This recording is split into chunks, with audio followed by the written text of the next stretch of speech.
one. There we go. Okay, it's recording now. Plan our next one and just check in, see how things are going. So I think probably be best to just see about timing the next one. So let's just take a peek at our schedules. And I talked to her, Kelsey Young, about this. And if we go out 4 weeks, 1, 2, 3, 4, that puts us at November 8th is the week. And she said that she could do it before the chakra night. And so that would be November 9th. Could we do it from like 5:20 to 5:50? Would that work for people?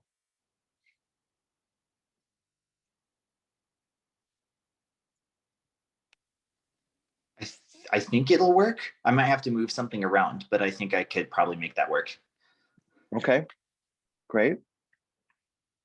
Kelsey, oh, Laura?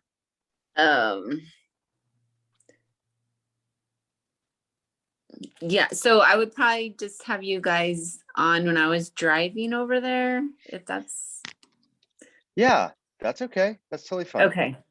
Yeah. Okay. Yep. I can make it work. Awesome. Thank you. Okay, guys. So we'll put that at 5:20. I know it's a weird time, but I figured that'll give us till like 5:50, and then you'll have 10 minutes to transition if you need to. So hope that's hope that works for you. So you're saying a Zoom call? Yeah, let's just do Zoom. Okay. Got I it. suppose. Yeah, I guess my first thought was we could do it in person, but yeah, Zoom's probably better. Oh, well, no, I mean, yeah, both are fine, but it makes sense if everyone's meeting for chakras that we can do it in person. Yeah, I guess I was thinking we could do it in person. I'll be there in person. You'll have to do it on Zoom because I can't be there in person. If you want to include me. Why? Where are you going to be? Yeah, Can't no, we'll drive do it down both. from Boulder for a 20-minute meeting. We'll do it both. Okay, so let me read her. Oh, look at your schnauzer. Do you have a schnauzer? Laura had a schnauzer. His name is Simon. Oh, cute. Yeah. Hers was Scooter. Nice. Okay, so this is what she wrote. This was her check-in. And then I'll pass the mic to y'all and I want to hear how y'all are doing. She says, as far as how I'm doing, I would say I'm beginning to find peace. I've been longing for this feeling and space for as long as I could remember. I guess the feeling of being grounded and also the constant building of positive energy. Being surrounded by like-minded people and the challenge of constant change is really letting me grow into the person I've meant to be. I've let go loads of things in my life and I'm able to see a clearer road. I'm so excited to constantly learn new things about living a lifestyle of yoga, as this is coming very natural for me. I'm excited to even continue my education with the 300. Wow. I loved that. I was like, she's already decided she's going to do the 300 hour. All of this has really challenged my thoughts and actions as a person. And I truly love that and seeing my progress of deeper knowledge. As far as the program, I'm in awe with the instructors, the material, and the guidance that is provided. So thank you, Austin, for being one of them. So that was really awesome. So yeah, that's kind of what I want to hear from you is just like, how is it shaping up for you? How is it going after so tell me how you're doing, like in a general sense, overall of everything you've experienced so far. We'll do 3 things. How you feel about it up to this point. How you feel about moving forward, like what may need to change or what may need to shift for you as you've now had a couple weeks under your belt to feel what's doable with it, what's practical. And then lastly, if you can think of something, I'd love to hear if you had a takeaway from yesterday's talk. Okay, so we may just do that. Last question. Let's just answer the first 2 questions, see where we're at with time. Because I think those are the most important ones. And then if we have time to talk about your big takeaway from yesterday, we can do that. So does anybody want to go first? Nobody does. Austin, you'll go first. Thanks, brother. Yeah, I'll go. Up to this point has been, I feel like a whirlwind, and like all under the umbrella of good, but like I definitely I love like the yoga lifestyle and all the, you know, a lot of this stuff I've like researched and thought about since I was a kid. But man, there are parts of me that are for sure resisting and like for sure digging heels in, and just things that I'm having to like really look at it and think, okay, this either has to change or I can't move forward. And so I'm hitting like almost roadblocks, but in a way of like, I have to work, like I have to get through this and I have to change something if I'm going to make it to the other side. And so I'm actually having to make like quite a few like lifestyle changes. And I think for me, like my big thing is I've always spent my time in school. And so I've always had my schedule given to me. And now, and even as a teacher last year, and now that I'm not doing that whole thing, like creating my own schedule the last 2 weeks, like totally backfired. So that's been my big thing. It's like, I mean, I bought a big whiteboard calendar. Nice. So that way everybody in the house can write down where everybody is. I bought like something where I can actually write down each day, like, here's what I need to do. Here's how much time I need to allot like for myself.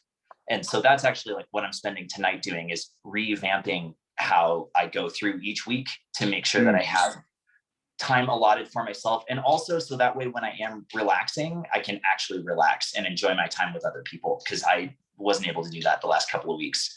So yeah, those have been kind of my, like, kind of puts both of them, like how I'm doing up to this period, and then what I have to change moving forward is kind of where I'm at. But it's all good. Like it's all like I can see, like it's like I see a light and I just have to keep following that. And so it's just a lot of work, which is great. And it's good. It's just I had to confront a lot of realities right off the bat, and that was just really shocking for me. So do you want to say what those are, or it's totally okay if not, but you're welcome to if you'd like to. I mean, I think a big one is I finally have the tools to be able to address a lot of my like I have like swinging emotions sometimes. So that's been a big one that like I've really had to think about and kind of adjusting, and I didn't realize kind of how out of hand it was until the last couple of weeks. I know for me, like a big part of my life and a big part of me being able to open up in the first place was using marijuana. And I know that has phased out, but that has been a transfer of like, I'm filling this need that I filled with something else, and now I'm filling it with a different avenue, and that it's just different, and it's adjustment. And it's like, it's so weird how I feel like my sense of identity has, it hasn't even shifted. It's like gone. Like, it's like, oh my gosh, like what is there when I strip all this stuff away? And that's, I don't know. So those are my two biggest ones. It's just trying to keep, especially my anger. I just get angry when things are not how I feel like they should be. And so keeping my anger in check and filling my time with, or filling my needs with like good, different things has been my big transfer. Thank you for sharing that. I think that's helpful for all of us. I can tell you that I mean, are you me? You're speaking like literally anger is definitely one of my big vices still. Marijuana was for a long time. In fact, I did not, I taught probably for the first 5 years, still like a really heavy pothead. And what I realized was that it wasn't holding on to me anymore. I was the one holding on to it. And as soon as I just did that, it like just completely moved out of my life in a way that made me question, like, what the hell is my identity? And so the fact that you're having these revelations so soon is really impressive, number one. And number two, don't feel like you have to have a resolution very early on, because you can still be effective teacher with all this stuff. And, you know, we're not striving for perfect when it comes to yoga. It's not, you know, just because you may hear this yogi doesn't smoke weed at all, or this yogi is whatever. And that may be something you're aiming for in your personal goals, but I just want you to, for every bit of steps that you take in that direction of finding empowerment around making the choices that you want to be more accountable with, also for the ways in which that is really freaking hard to do consistently and wholly, you know, completely. Also having compassion for yourself when there's times where it's like, ah, shit, I took a step backwards on whatever it may have been, you know, and know that there's room for that in the Sangha. There's room for that in the world of yoga, that, you know, when it's ready, I would assume you'll know. I mean, you're so aware already. So thank you. Thank you for sharing that. Yeah, definitely. Thank you. Yeah. I'm just going to go clockwise. So Kelsey, you're next in my field of screen. Would you mind going next, please?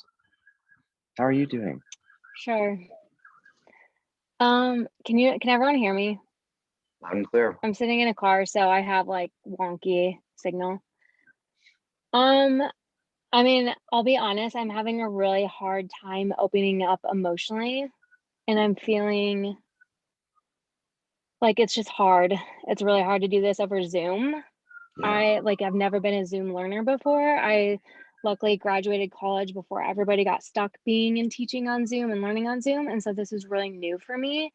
And I feel like I was so emotionally, spiritually, and just readily invested to do YTT. Like it's been a very long time coming for me.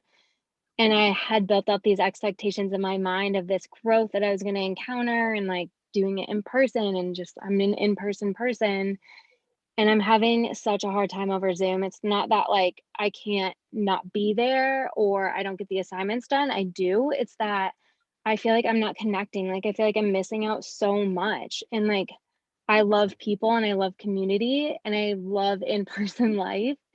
And so I feel like just such an outsider by doing this experience over Zoom. I feel like I'm not connecting, I'm not getting enough out of it. And then like I love that everybody is bonding and having this sangha that they're cultivating at the in-person experience. But at the same time, it's kind of hard for me because I hear everyone in these sidebar conversations, and I feel like that's so much so where the magic happens. Mm-hmm. And I'm not a part of that. And it just doesn't translate over Zoom. And then I see that every single time I log in for class, that like everybody's bonding and connecting. And like it almost is like even more of like a poke that like, oh, you're not there. Oh, you're missing Yeah. out. Oh, like you're not fitting in. And so I feel like that coupled with just like figuring out this whole Zoom life, it's hard for me to express emotionally. Like I have a very healthy relationship with my emotions, but I'm not like a really emotional, definitely not a cathartic person, definitely not like compassion doesn't come, emotional compassion doesn't come like naturally for me as a gift per se. And so I feel like whenever we do share or they ask people to answer questions like during class, I'm like, what's the point? Or like if I unmute, like are they going to hear me? Or there's always audio issues. So I just feel like everything is exacerbated by that, which is just kind of unfortunate. And I like keep telling myself like, okay, one of these weekends, like I'm going to drive down to Colorado Springs and like I'll be there and it'll be better. And then now all of a sudden I have this like imposter syndrome insecurity of like, well, the group's already bonded so much. Like, what if I go there in person and now like I'm really the outsider because I'm the only one that hasn't been there. So I'll be honest, that's been really challenging. Yeah. Well, first of all, that's really well said. And thank you for sharing your truth. I think that that's that's 100% valid. Like, I mean, it's changed. You know, there was a time when everybody was on Zoom, so that connection had to be through the chat on the side, you know. And now that the majority of the people are in person, that function isn't creating the same connection in Zoom. And I'm aware of that and I'm seeing that. And so, you know, there's kind of like three main things that you said there, which was that feeling of like, there are certain things that are outside of your control that are making you feel like an outsider. And, you know, the only thing that you can really deal with those things is just to accept that or not. Number two, there was a mention of when I love what you said about like, I don't have the gift of compassion, I'm not cathartic. And so to express myself, it almost, you didn't quite say this, but I almost felt like there was a bit of a sense that you almost need to nudge yourself to get to that point where you're opening up in that way, and that the Zoom barrier is giving you almost an excuse to allow yourself to stay towards the more introverted aspect of your attitude. Is that right? Am I hearing that part right? That it's almost like you need to, in a way, kind of say, make the, I hate to say it, but like make the most of the fact that like to get the number one, to get the most of it, you're going to need to connect and share. Number two, Zoom is not ideal for you, particularly in the circumstance to want to share. You can't control the fact that you need to share to connect. You can't control the fact that Zoom is an inhibitor, but what you can control is your attitude around just making it happen, even if it's awkward, even if it feels, I don't know, aggressive, or it feels annoying because what if there are audio components or whatever. But hey, damn them, damn those reasons. Those aren't good enough reasons for you to not be sharing, because I can tell you that we want you to connect, and every time you do speak up, it's so valuable to all of us, and it does actually create us a connection to you in a way that I guarantee that the more you do that, when you do come down, that imposter syndrome will vaporize in thin air, because you will instantaneously recognize that the things that you have shared have already been connecting you to these people in ways that you just haven't been able to viscerate yet, to feel on a visceral level. So there's part of what I'm saying here is that you're gonna have to put yourself out of your comfort zone to share more, to get more out of it for yourself when you can't be there.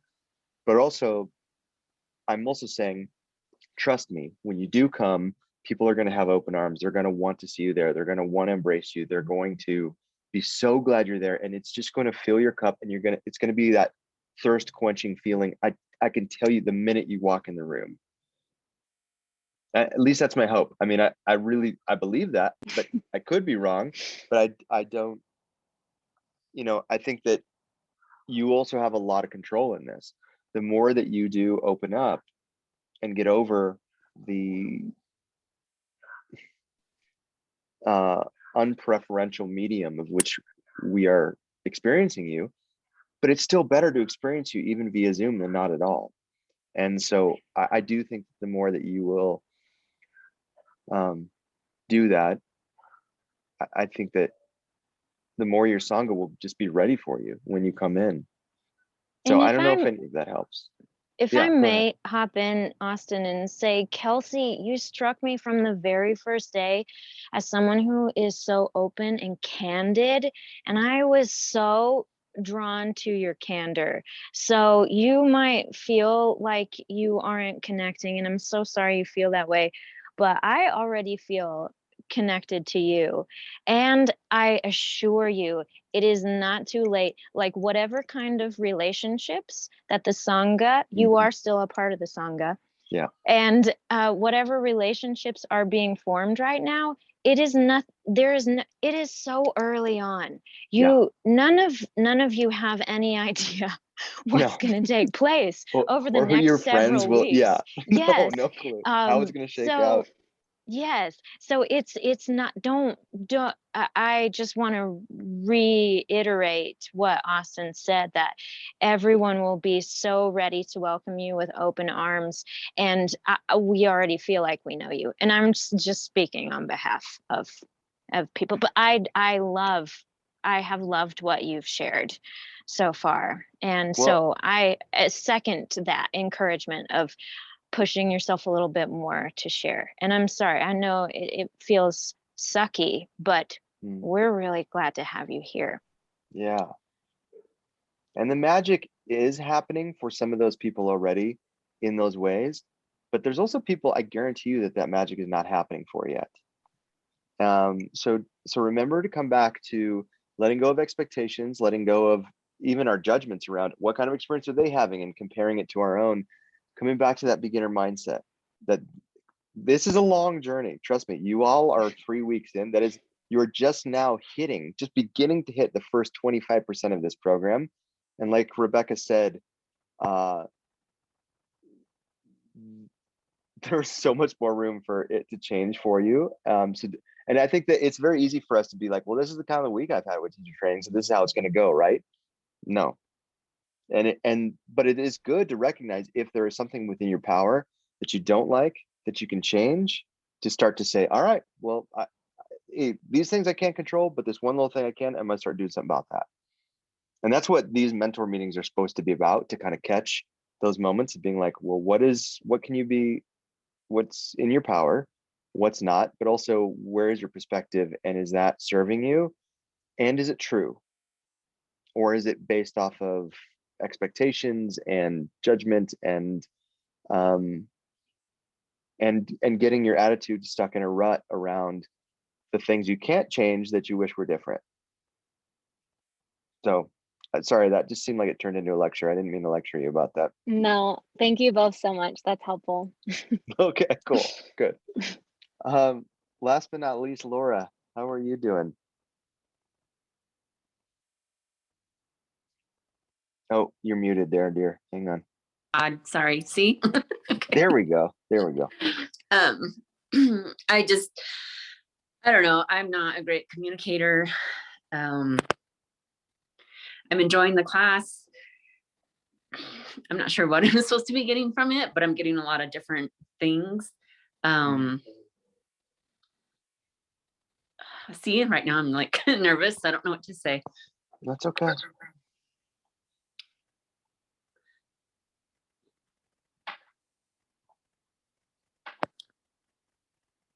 I had a good Take day. your I don't time. know why I'm crying. Yeah, it's okay.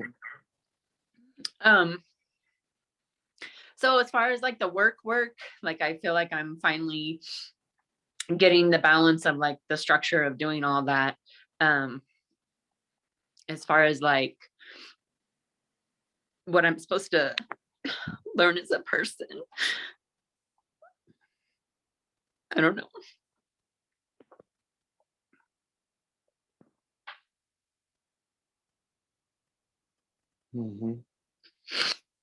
Sorry. It's okay. It's okay. I'm just gonna go and show up and just, I don't know, do my best, and whatever happens, happens. I don't know. Yeah, well, I mean, I think that, one thing that makes me feel curious is that you said the word supposed to. What am I supposed to be learning as a person? And I don't know if, being somebody who's done this for 12, 13 years, I don't know the answer to that either.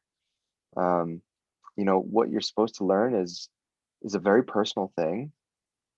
And, it, you know, let it meet you where you're at and be, you have all of our permission to be okay with that.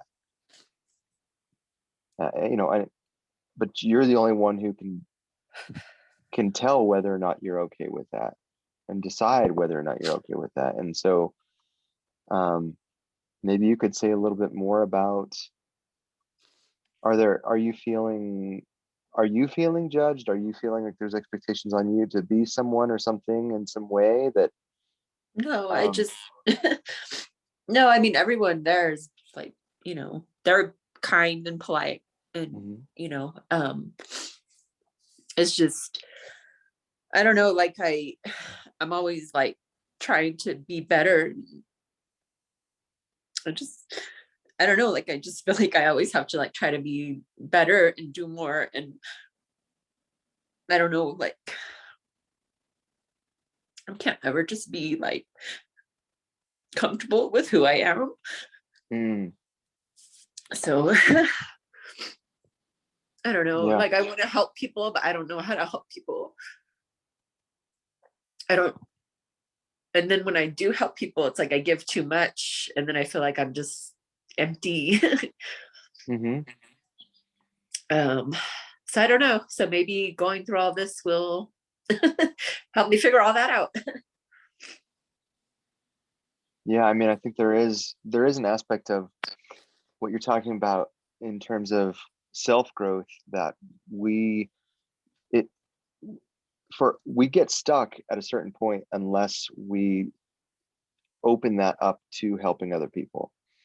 And sometimes when we don't, know where we're needed or how we're needed or what to do when we're needed, that can cause that exhaustion. And so it can be this cycle of like, oh my God, I can see the ways in which I need to change, and I can see the ways in which I want to grow, and I can see the ways in which I want to help other people. But if two of those things are in alignment with your vision, that can be really painful. One is are other people willing to accept help? If they're not, then you have to let that go, and that's really painful. Especially when you sometimes are like me and you double down on it. You're like, oh, you're not willing to accept my help? Well, I'll try even harder now, right? And the other thing is the self-growth, where it's like you can see where you want to be and where you need to be. And you're like, well, why am I not there now then? What's wrong with me? Why, if I can see that so clearly, what is the issue? And God, I hate it, because it's just like our parents were, it's like my parents, I remember just saying, be patient and learn to love yourself along the way, because this is a journey about you and it's a journey for you. It's Cambio yoga teacher training, but it's really, everyone's having a completely different experience. And I just think it's really wonderful that you're able to express what you did express tonight. I really am grateful for your tears, and I hope you don't later on night feel what I often call disclosures remorse, where I go home and think, oh my God, did I share too much? I'm so embarrassed. I can't believe I cried. It's like, no, this is the experience you needed to have. This is what this is for. And you need to trust that your heart opened up in this moment for this specific purpose, so that you could actually connect to us. Thank you. Yeah. Does anybody else have anything they want to say to Laura or about anything right now? Because I feel like we're all in this together, and that's a beautiful thing. And I want to give everybody a chance to share on that if there's something coming up.